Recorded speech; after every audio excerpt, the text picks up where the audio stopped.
They built Bellstone Boarding School in 1893. Officially, it was meant to educate the sons of the wealthy.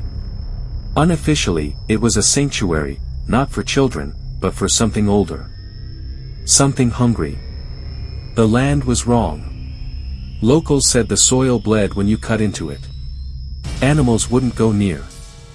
Farmers whispered about seeing figures at the tree, lean, tall, thin things that blinked out when stared at directly.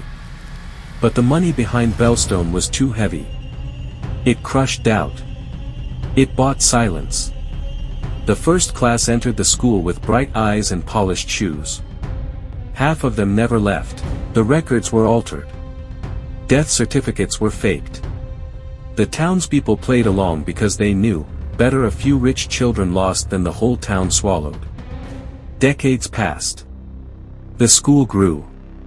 So did the thing beneath it.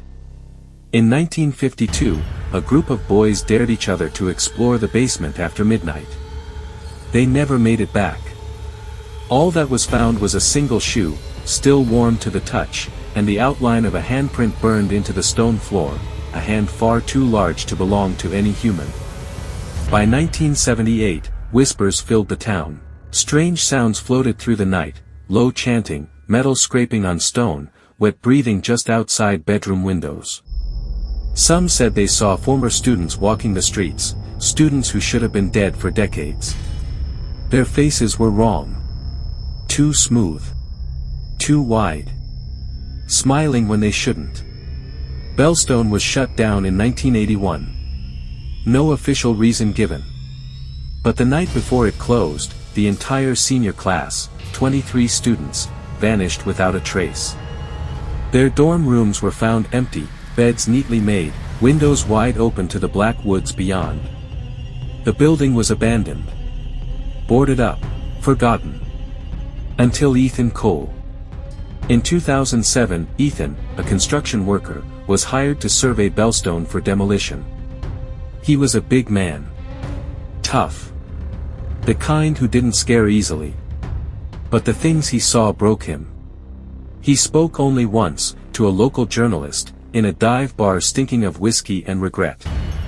"You think it's the school," he muttered, but it's not. It's what was here before. It lives underneath. It feeds. Star. He said the walls weren't walls, they were skin. The floors weren't floors, they pulsed, breathed beneath his boots. He said he heard voices, not from the past, but from the future. Screaming. Begging. "It can smell you," Ethan said, tears cutting lines through the grime on his face. It knows when you're afraid. And that's when it comes closest. Star. The journalist laughed it off, chalked it up to alcohol and trauma. Until a week later, when he vanished. His car was found abandoned at the edge of the woods. The only clue, a cassette recorder, still spinning, playing back a voice whispering over and over. "It's already inside." Today, no one dares approach Bellstone. But sometimes, if you stand at the fence line at midnight, you can hear the school breathing. The windows flex and shudder like lungs. And if you're unlucky, you might see a figure waving from the third-floor window. A figure with a face that looks almost, but not quite, human. They say if you wave back, you're inviting it in. And once it's inside you, it never leaves. Bellstone isn't just haunted. It's hungry. It's waiting. And it knows your name.